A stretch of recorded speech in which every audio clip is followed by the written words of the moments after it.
अस्सलाम वालेकुम नाजरीन, वॉइस ऑफ साउथ एशिया के साथ मैं हूं आपकी मेज़बान शहला महमूद और आप देख रहे हैं वॉइस ऑफ साउथ एशिया का टी टाइम। और हमारे इस टी टाइम में हम आपकी मुलाकात करवाते हैं शोबिस के झिलमिलाते सितारों से कि जिन्होंने अपने अपने फ़न के ज़रिए शोबिस की मुख्तलिफ जहतों में अपनी कमाल महारत रखी हुई होती है और अपना ना सही पाकिस्तान का नाम भी जो है वो दुनिया भर में रोशन किया हुआ होता है। तो जनाब, आज मैं जिस शख्सियत से आपकी मुलाकात करवाने जा रही हूँ उनका ताल्लुक जो है वो शोबिस इंडस्ट्री से तो है ही, लेकिन साथ साथ जो है वो उनकी महारत किचन में भी बहुत ज़बरदस्त किस्म की है कि जनाब जब वो मॉर्निंग शोज़ में और कुकिंग शोज़ में जब वो आती हैं तो बस फिर वो छा जाती हैं। तो आज हम आपकी मुलाकात करवा रहे हैं कराची की मारूफ शेफ जो है हमारे साथ इस वक्त मौजूद हैं, समिया उसामा लारी। अस्सलाम वालेकुम समिया, कैसी हैं? वालेकुम अस्सलाम। समिया, आप होस्टिंग भी करती हैं, आप किचन भी बहुत अच्छा संभाल लेती हैं और उसके साथ साथ बेकिंग भी बहुत अच्छी करती हैं। तो मुझे ये बताएं कि ये सारा कुछ जो गुण थे, ये वैसे नॉर्मली कहा जाता है ना कि लड़कियों को बचपन से ही घरदारी और अमूरे खानादारी सिखाया जाता है, तो ये बचपन से ही था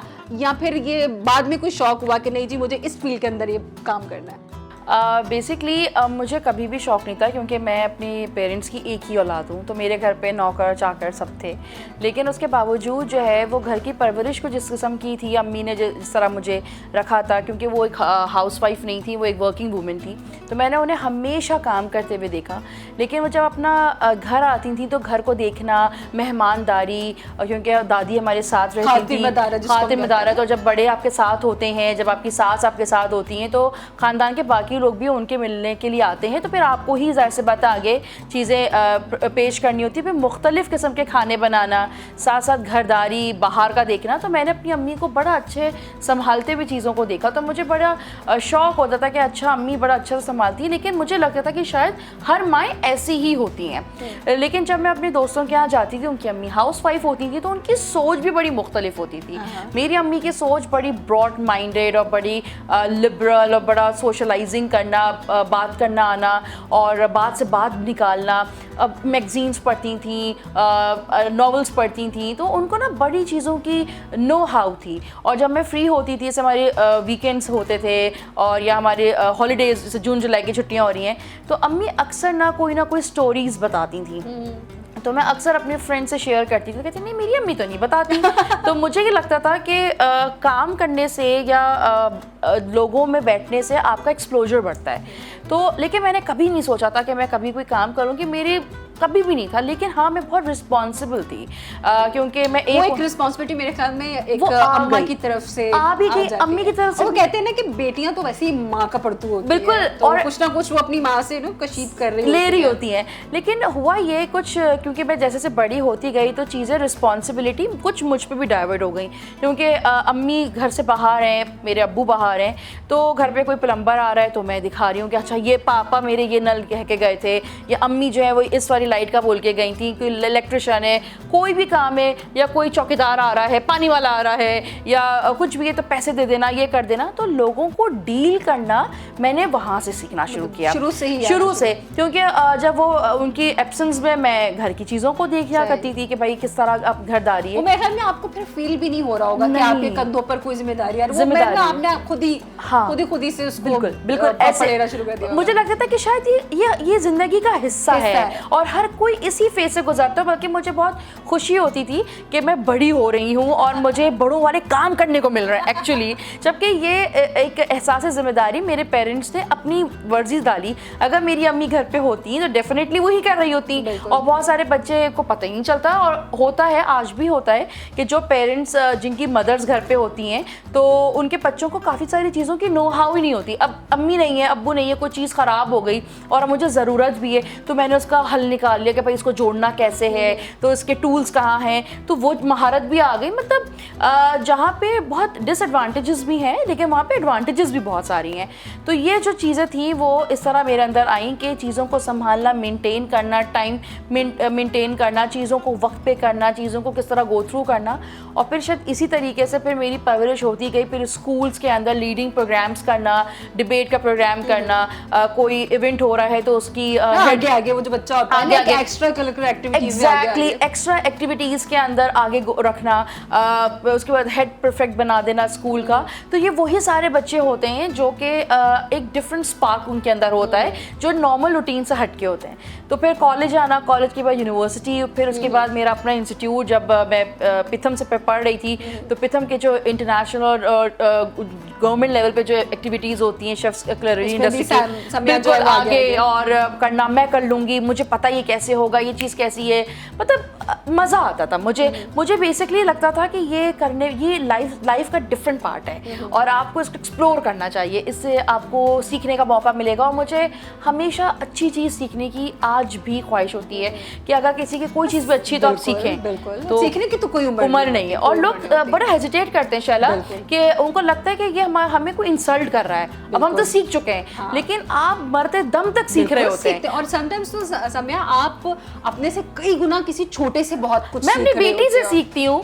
जैसे मेरी बेटी है, she is such a loving person, वो इतनी लविंग पर्सन है कि आप माशाल्लाह से मिलें तो आप कहेंगे कि इससे ज़्यादा प्यार करने वाला इंसान मैंने नहीं देखा। वो 4-5 साल की होने वाली हैं, तो वो जब भी वो रोती है, वो कुछ होता है तो एकदम जिस तरह प्यार, मम्मा मैं कर देती हूँ, मम्मा आए, तो वो जिस तरह प्यार करती है तो मुझे प्यार करना आया कि ओ अच्छा प्यार आप ऐसे भी किया जा ऐसे भी प्यार किया जा सकता है, और ये आवाज़ भी हो सकती है, ये आंख में चमक भी हो सकती है, तो ये चीज़ उसके अंदर आया। तो आप ये सोचें कि आप अपने बच्चों से भी सीख सकते हैं और आप अपने कंपेनियन से भी सीख सकते हैं, आप अपने पेरेंट्स से भी सीख सकते हैं, अपने दोस्तों से, आपसे मैं कुछ चीज़ें सीख सकती हूँ। मुझे आपका उर्दू का तलफ़ुज़ बहुत अच्छा लगता है, तो मैं ये सोच रही थी कि मैं कोशिश करूँ कि मैं बहुत अच्छे से बात करूँ। काफ़ी सारे लोगों का काफ और काफ बिगड़ा हुआ होता है तो मैं जहाँ भी जाती हूँ अक्सर तो उर्दू की बात होती है तो मैं ये कहती हूँ कि भाई देखो आप अपना काफ और काफ जो है ना ये अगर सीधा कर लेना तो आपको उर्दू आ गई है। तो बड़ा अच्छा लगता है, सीखना चाहिए, आगे बढ़ना चाहिए।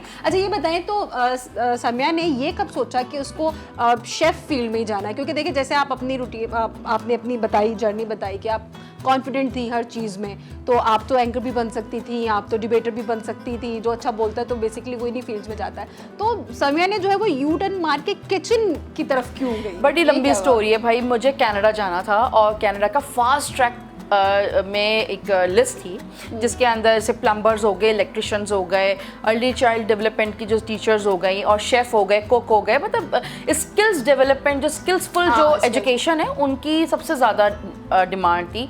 और उस वक्त वो अपना कोई सिटी था जिसको डेवलप करना चाह रहे थे। तो मेरे पेरेंट्स का बड़ा था कि मैं कहीं बाहर चली जाऊँ, तो मैंने उसके अप्लाई करने के लिए मैंने कोर्स किया कि मुझे जो है वो सबसे बड़ा कोर्स में करके मैं वहाँ जाऊँगी और वहाँ पर मुझे इमिग्रेशन मिल जाएगा। लेकिन जो क्योंकि वो 18 मंथ्स का पूरा, क्योंकि अफसोस इस बात का है जिस पे now I am working for it, जिस पे मैं काम कर रही हूँ, हम आहिस्ता से बताएंगे कि अब मैं क्या करती हूँ। तो उस वक्त जो है वो HSC और SSC यानी कि हायर एजुकेशन और सेकेंडरी एजुकेशन का शेफ़ क्लरिन इंडस्ट्री के अंदर कोई डिग्री कोर्स नहीं है, या स्टिल आज भी डिप्लोमा कोर्सेज है। सबसे बड़ा कोर्स डिप्लोमा है और 18 मंथ्स टू 22 मंथ्स का होता है।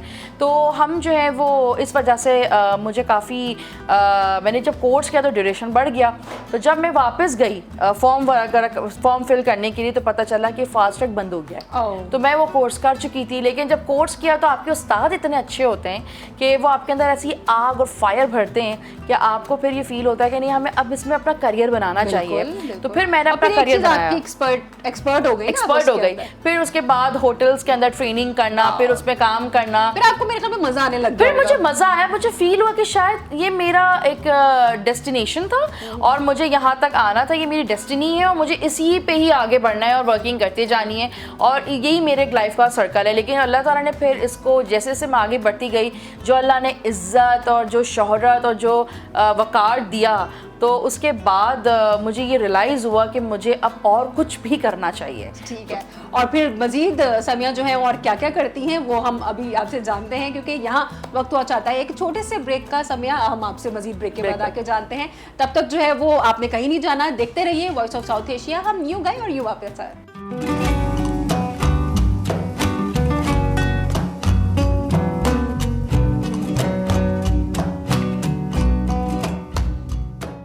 वेलकम बैक जनाब, आप देख रहे हैं वॉइस ऑफ साउथ एशिया का टी टाइम और आज की हमारी टी टाइम की मेहमान है, बहुत ही मज़े के खाने बनाती हैं, बहुत मज़े के केक्स बनाती हैं। समिया ओसामा लारी हमारे साथ मौजूद हैं और ब्रेक पर जाने से पहले समिया जो है वो शेफ़ बन चुकी थी। हम इनकी जर्नी की बात कर रहे थे। तो समिया, एक कहावत मशहूर है कि मर्द के जो दिल का रास्ता होता है वो कहते हैं ना कि जी वो मैदे के बीच में से होता हुआ जाता है। तो आप कितना पूरा उतरे इसके ऊपर, क्योंकि फिर जाहिर सी बात है आप शेफ बन गई, फिर आपकी माशाल्लाह से शादी भी हुई, तो ये कितना मकौला जो है वो आप पर फिट बैठा है? ये वाला देखिए, ये तो बड़ा ज़बरदस्त फिट बैठता है क्योंकि मेरी सास ने मुझे टीवी पे देख के ही पसंद किया था। Oh my God, wow! तो मेरी तो टोटल एक अरेंज शादी है, जिसको लोग आज भी कहते हैं ये झूठ बोलती है पसंद की शादी, लेकिन ऐसा नहीं था। मेरे सास ने जो है वो पसंद किया था मुझे टीवी पे, और उनका वो मेरी रेसिपीज़ बनाती थी और मैं जायका टीवी पे उसका कोई रेसिपी शो कर रही होती थी, तो मुझे बहुत, वो अभी भी कहती तो बास्केट बनाती थी, वो ये करती थी। और मैं उस वक्त यंगर शेफ़ ऑफ पाकिस्तान थी क्योंकि मैं एक वाहिद यंगर शेफ़ थी जो शेफ़ कोट पहनकर शो करती थी। तो वो बड़ी नॉर्मली शेफ जो फैंसी कपड़े पहन के, फैंसी कपड़े, वही ताम झाम तैयारी श्यारी और मैं शेफ जैकेट पहन के करती थी क्योंकि मेरे साथ एक रीज़न था ये कि वो रिकॉर्डेड शो था और मैं डायरेक्ट होटल से आती थी, तो मेरे पास इतना टाइम नहीं होता था कि मैं कपड़े चेंज करूं। हमें लगा कि ये आपकी डेडिकेशन थी, तो वो एक मजबूरी थी, लेकिन वो मेरा एक कहते हैं ना मेरा एक पर्सनैलिटी साइन बन गया कि समिया जो है वो जैकेट में होती हैं। तो आज भी मेरे शोज़ काफ़ी ज़्यादातर मैं प्रेफर करती हूँ कि मैं जैकेट में ही हूँ, बहुत अच्छा लगता है। तो बस ये इससे ज़्यादा क्या हाल होगा कि दुल्हन ही जो है वो पसंद कर ली गई कि टीवी पे थी और उसके बाद इसको बहू बना लो।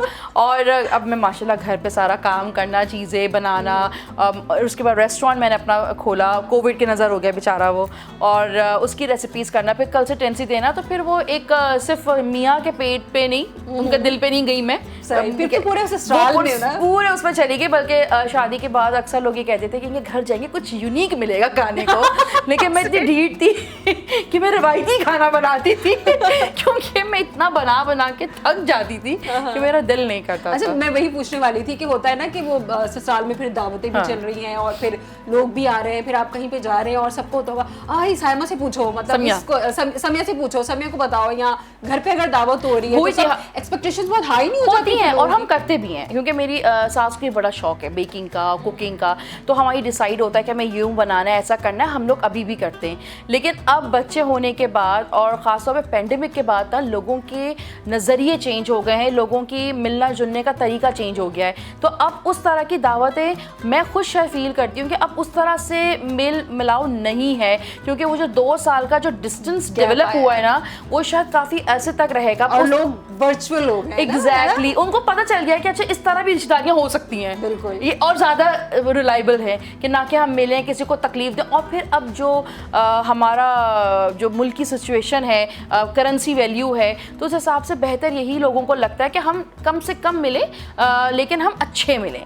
तो ये है, लेकिन हम बहुत मेहमान नवाज हैं और मुझे बड़ा अच्छा लगता है कि लोग आएँ, हम खाएं, बनाएं और लोगों को खिलाएं, अच्छी से अच्छी चीज़ खिलाएं, और मुझे बड़ा मज़ा आता है। लेकिन अब सिचुएशन बड़ी चेंज है क्योंकि जब मैं वर्किंग कर रही थी तो बहुत सारे आइडियाज़ मेरे दिमाग में आ रहे थे कि यही था कि अब हम अपनी लाइफ को कैसे चेंज करें, और जो हर्डल्स और जो पेन जो मैंने फेस किया है एज अ सेलिब्रिटी शेफ़ होने के बावजूद, तो मैं इसको दूसरों के लिए कैसे आसान बना सकती हूँ। यही पूछने वाली थी समिया कि अभी भी स्टिल अगर हम देखें तो हमारी जो इंडस्ट्री है उसमें फीमेल शेफ़ जो है वो फिंगर टिप्स पर है ना, नहीं है।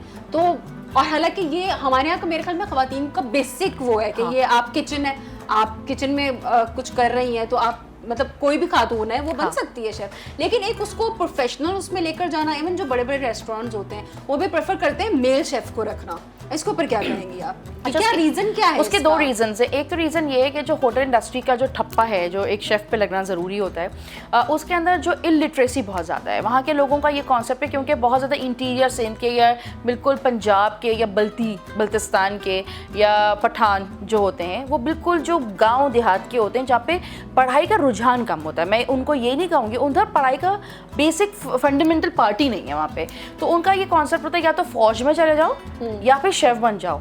उनके पास थर्ड कोई ऑप्शन नहीं, क्योंकि या तो खेती बाड़ी करना है उनका, जो उनका अपना आबाई जो काम होता है। तो उसके बाद वो लोग शेफ़ बनते तो उनके अंदर एक्सपोजर लेवल नहीं होता। तो जब एक्सपोजर लेवल नहीं होता तो जो वो सर मैंने जब ट्रेनिंग ली थी तो उस वक्त 70 मेल स्टाफ था, उसमें सिर्फ एक फ़ीमेल थी और मेरी एप्लीकेशन रिजेक्ट कर दी गई थी। जबकि आप अभी सब सुनेंगे तो बड़ा हैरान होंगे कि आज से कोई 11 साल पुरानी बात मैं कर रही हूँ, 12 साल पुरानी बात मैं कर रही हूँ।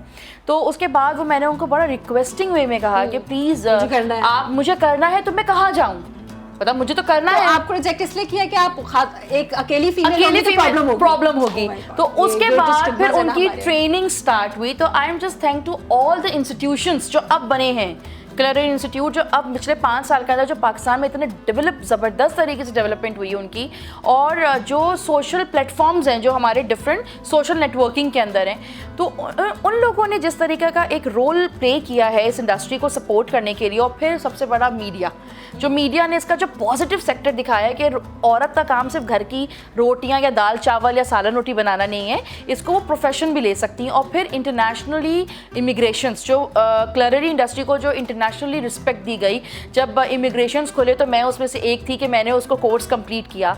तो ये सारी चीज़ों ने बहुत हेल्प किया इस इंडस्ट्री को। अब इस इंडस्ट्री में मैं अभी भी कह सकती हूँ कि अभी भी बहुत पढ़ी लिखी ख़वातीनों की कमी है, लेकिन फिर भी जब मैं एक थी अब मैं एक नहीं होंगी वहाँ पे। अब वहाँ मैं जाऊँ तो तकरीबन 30-35 ख़वातीन का एक ग्रुप होगा। तो ये एक अच्छी बात है। इससे क्या हुआ कि मुझे बाद में पता चला कि वहाँ के लोगों को ट्रेन किया गया था मुझसे बात करने के लिए कि भाई मैं पढ़ी लिखी हूँ, मेरा एक फैमिली बैकग्राउंड है, मैं किस तरह से बैठूंगी उठूंगी। बहुत चीज़ें मुझे उनकी समझ नहीं आती थी, लेकिन किस तरह काम कर रहे हैं, ऐसे नहीं होता, क्योंकि हम तो ट्रेन शिफ्ट थे। तो फिर हम उनको बताया कि नहीं, फिर हमने भी सोचा, फिर इस इंडस्ट्री को समझाया, उन लोगों ने भी हमसे सीखा क्योंकि उनके अंदर एक अच्छी ज़िंदगी जीने की अर्श तो था, तो उन्होंने भी सीखा और उससे बहुत फ़र्क पड़ा। बल्कि मुझे आज भी अपने हमारे होटल के जो मालिक थे उनका आज भी वो अल्फाज याद है कि उन्होंने कहा कि तुम्हारी वजह से, तुम्हारे आने की वजह से समिया हमारे किचन का माहौल तब्दील हो गया। तो ये होता है कि आप चेंज कर दें कहीं जाकर। बहुत अच्छा लगा और मैं शुक्रिया करूंगी बवेजा साहब का, Zubair Baweja, Region Plaza Hotel के ओनर। तो उन्होंने मुझे बड़ा एडमायर किया और उन्होंने बड़ा सपोर्ट किया। अगर वो मुझे उस वक्त ना ट्रेनिंग का हिस्सा देते तो शायद मेरे लिए बड़ी मुश्किल होती। जाहिर सी बात है, फिर आप डिसहार्ट भी हो जाते हैं ना कि यार यहाँ तो कोई आपको नजर ही नहीं आ रहा, आपको नहीं आगे फिर आपको कुछ नहीं नजर आता ना। लेकिन उसके बावजूद जबकि मेरे पास मीडिया एक्सपोजर था, मैं कहाँ किस बैकग्राउंड से आई थी, उसके बावजूद मैंने जो हर्डल्स फेस की और उसके बाद टीवी पर आना तो बड़ा इजी हो गया क्योंकि मेरा कॉन्वोकेशन हुआ और मैंने सिंध का पूरा रिकॉर्ड ब्रेक किया था। तो मुझे एक स्कॉलरशिप के लिए सारे मीडिया पर्सनैलिटीज़ को बुलाया था, तो उस पर मुझे एक चांस मिल गया। मैं डिफरेंट चैनल्स पे गई, उसके बाद फिर मेरा अपना शो स्टार्ट हुआ। फिर अब मुझे पाकिस्तान का ऐसा कौन सा चैनल नहीं है जिस पे मैंने शो ना किया हो, रमज़ान ट्रांसमिशन ना किया हो। हाँ, रमज़ान में तो आपकी मेरे ख्याल में वो बुकिंग्स होती हैं 4 महीना पहले से। इंटरनेशनली मीडिया पे मैंने काम किया, मैंने अपने पाकिस्तान के लिए कितना काम किया, कौन सी मैगजीन्स, कौन सा यूट्यूब चैनल नहीं है, कहाँ मैंने लोगों को हेल्प नहीं की और किस तरह लोगों ने मुझे फेम नहीं दिया। लेकिन उसके बावजूद मुझे एक जगह लगता था कि अभी भी मैंने कुछ करना है, सब कुछ होने के बावजूद। तो फिर मैंने अपनी एक ऑर्गेनाइजेशन स्टार्ट की, उसका नाम था सीबो। और basically it's a French word, it's mean its food. और लेकिन मुझे था कि उसको CIBO, तो जो फोनिक है आई का वो ई है, मतलब उसको मतलब ई पढ़ते हैं, आई जो है वो ई का साउंड देता है, तो मैंने उसको CEBO कर दिया, यानी कि cater event planner baker organisation.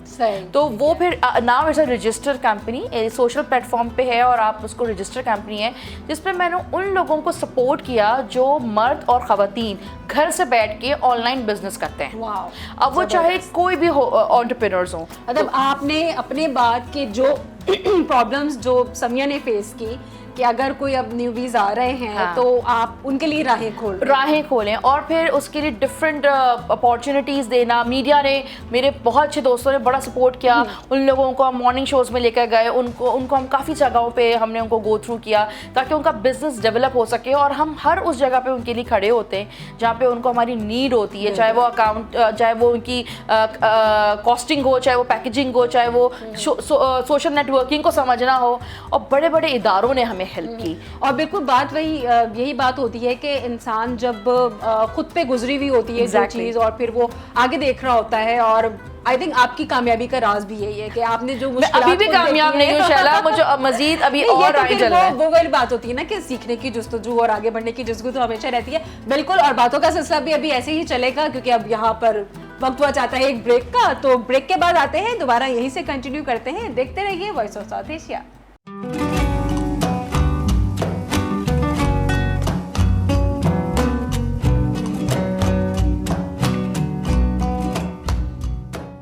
Welcome back जनाब, आप देख रहे हैं वॉइस ऑफ साउथ एशिया का टी टाइम। और टी टाइम में आज हमारे साथ मौजूद है शेफ समया। और समया हमें जो है वो बता रही थी कि इन्होंने जो मुश्किलात देखी थी अपने करियर में, अब इन्होंने माशाल्लाह से एक बड़ी ज़बरदस्त ऑर्गेनाइजेशन बनाई है जो कि न्यू कमर्स होते हैं, जो एंटरप्रेन्योर्स हैं, not only in cooking field, किसी भी फील्ड में, तो उनको ये प्लेटफॉर्म देते हैं कि भाई आएँ और अपना ऑनलाइन जो है वो बिजनेस उनका है उनको हेल्प आउट करते हैं। अच्छा समया, मुझे ये बताएं कि आप जब ये काम कर रहे थे तो ऑब्वियस सी बात है कि बहुत सारे लोग जो आपकी तारीफ भी कर रहे होते हैं, तो बहुत सारे लोग ऐसे भी होते हैं जो तनकीद भी कर रहे होते हैं। तनकीद नहीं, टांग खींचते हैं। हाँ, तो तनकीद का लफ्ज़ बहुत आपने इज्जत से लिया क्योंकि हम ऑनियर है ना, तो हम कह नहीं सकते वो नहीं, बात। मैं आपको बताऊं, लेकिन फिर उस चीज को और लोगों के उन रवैयों को अपने पैशन के आगे फिर आपने किस तरह से उसको? देखिए मैं आपको बताऊं कि मुझे तो बहुत अरसे के बाद पता चला, 2-3 साल गुजरने के बाद मुझे रियलाइज़ हुआ कि लोग मुझे इस्तेमाल कर रहे थे मेरे फेम को।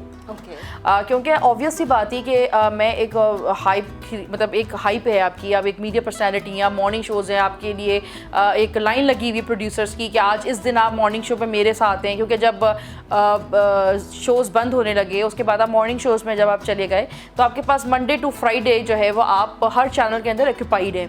बड़े बड़े चैनल्स होने के बावजूद आप यूट्यूब चैनल्स के ऊपर और सोशल नेटवर्किंग के ऊपर या अपने चैनल्स के ऊपर आप लोग आए। और इन दिनों में हम देख रहे थे कि जब कोविड का जब दौर था, वैसे दुनिया भर में तो ऑलरेडी इस पे काम हो रहा था, लेकिन हमारे यहाँ हो चुका था, बल्कि करके गुजर गए थे। और हमारे लिए कोविड में ये चीज़ नहीं थी। और फिर उसमें समय आपको याद होगा कि बलोचिस्तान के एक इलाके से एक खातून अपने घर के किचन से काम करके उन्होंने एक बेकरी बना ली। कहीं दूर दराज के किसी इलाके से वो उन्होंने ऑनलाइन के, जब कोविड में थे, फ्री थे, तो क्या करें, अच्छा जी हमने ये करना शुरू कर। लोगों में पढ़ने लिखने की मतलब सलाहियत पैदा हुई, लोगों ने पढ़ा, क्योंकि जब उनको सोशल नेटवर्क यूज़ करना था तो उन्होंने पढ़ने लिखने की कुव्वत आई। अब हम लोग, जब मैं अपनी ऑनलाइन क्लासेस देती थी, उनको बताती थी कि आपने मोबाइल को कैसे यूज़ करना है for your business, for your WhatsApp, for your Instagram, for your Facebook, तो मैं बोर्ड लेकर लिखती थी। तो मुझे याद है मेरे पास बोर्ड नहीं था तो मैं रजिस्टर पे लिखती थी, क्योंकि कोविड था, सब दुकानें बंद थी। तो मुझे भी किसी ने, मैंने एक दिन ऐसे ही बोल दिया कि मुझे ना ब्लैक बोर्ड की बड़ी नीड है या वाइट बोर्ड की नीड है, कहाँ से मिले, कहाँ। तो एक ने मुझे मैसेज किया कि मेरी स्टेशनरी की शॉप है और मैं आपको गोदाम से निकाल के दे सकता हूँ। तो मुझे तब रियलाइज़ हुआ कि हम इस तरह से लोगों को इस टूल को कैसे यूज कर सकते हैं। और ये इतना बड़ा टूल, इतनी बड़ी पावर है। ये तो बड़ा है, लेकिन बात वही ना कि हम यूज करना नहीं आता, यूज करना। लेकिन तनकीद भी बहुत हुई। हम जब वर्किंग करने लगे तो हमारे जो हमारे जैसे प्लेटफॉर्म्स थे उन्होंने हमारी बड़ी टांग खींची। अच्छा, फिर हमने उनसे भी बात है, वो तो फिर एक कॉम्पिटिटर वाली बात, लेकिन हमने इसको बड़ा पॉजिटिव लिया। मैंने लिया, मेरी टीम ने लिया, और हमने कहा कि ये हमारी जीत का और हमारे सक्सेस का बहुत बड़ा पार्ट है। अगर तनकीद नहीं है तो मतलब फिर कोई शोहरत नहीं है, सक्सेस नहीं है। क्योंकि देखिए समय बात तो उसी की होती है ना जिसकी कोई बात होती है। तो वो भी मैंने उसको जिस तरीके से ओन किया, और हम तो इंतजार में होते हैं कोई तनकीद करे, मजा ले, और फिर हमें फील हो गया यार हम सक्सेस पे हैं। तो बड़ी तकरीबों के अंदर बहुत चीज़ें हुई, इवेंट्स हुए जहाँ पे हम यहाँ से लोगों को लेके मॉर्निंग शोज में बैठ के और उनके बूस्ट कर रहे हैं। तो वहाँ बैकएंड के ऊपर क्लैश क्या आ रहा है कि यहाँ पे इसको इस तरह मार्केटिंग मिली, लोगों के अंदर सेंस डेवलप होने लगी।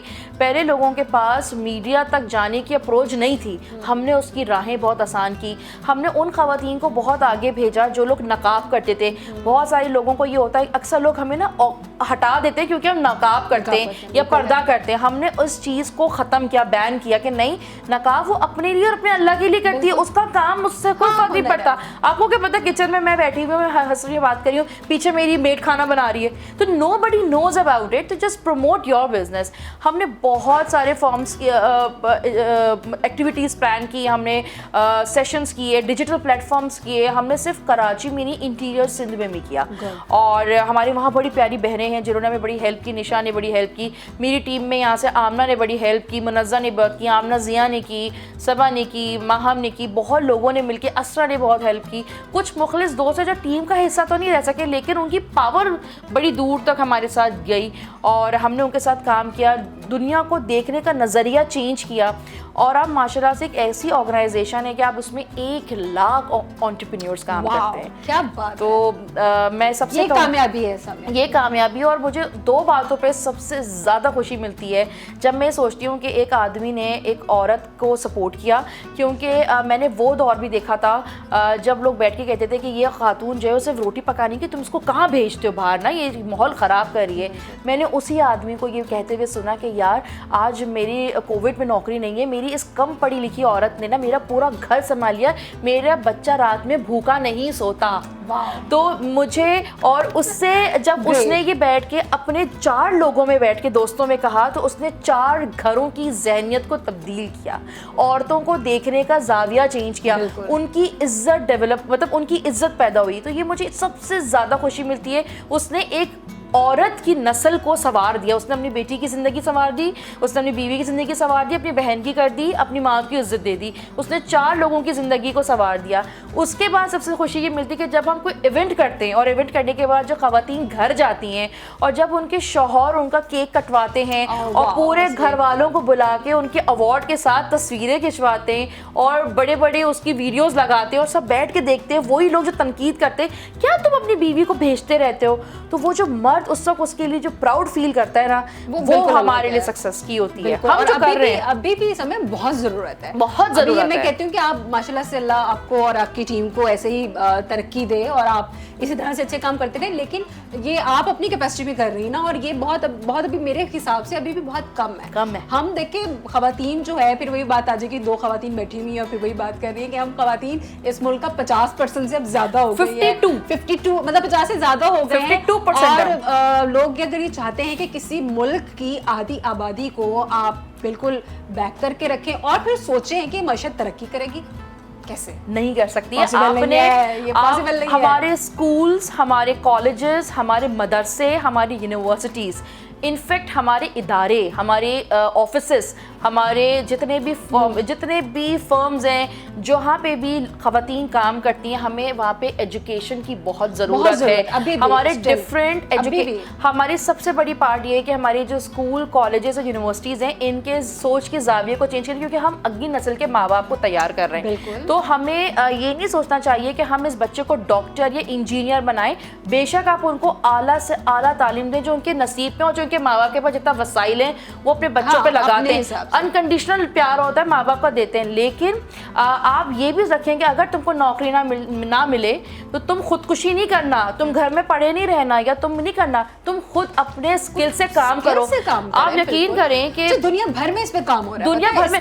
ये क्वेश्चन का सिर्फ ये नहीं है कि सिर्फ ये एक मटीरियल है और ये बना है, इसके पीछे कुछ 6 इदारे थे जिन्होंने काम किया। ये रेक्सीन, पीछे का ये जैकयार्ड, ये धागा, ये मशीनें, अंदर का पॉलिस्टर, ये सब, और पॉलिस्टर बनाने में मतलब हर एक चेन है। जरा नम हो ये मिट्टी तो बड़ी जरखेज है। बिल्कुल बिल्कुल। और मैं यही कहूंगी आखिर में, क्योंकि प्रोग्राम का वक्त जो है वो आखिर की तरफ जा रहा है, कि ये सिर्फ एक समिया की कोशिश नहीं है जो 1 लाख अभी तक एंटरप्रेन्योर्स को अपने साथ लेके चल रही है।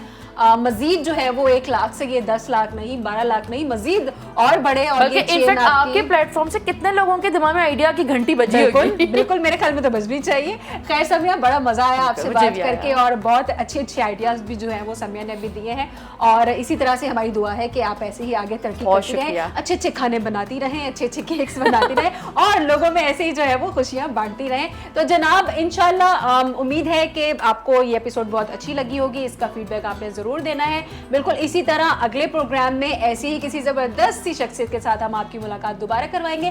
तब तक आप लोगों ने अपना बहुत सारा ख्याल रखना है और देखते रहिए वॉइस ऑफ साउथ एशिया, और अगले प्रोग्राम तक हमें दीजिए इजाजत। अल्लाह ने के बाद, अल्लाह हाफिज़।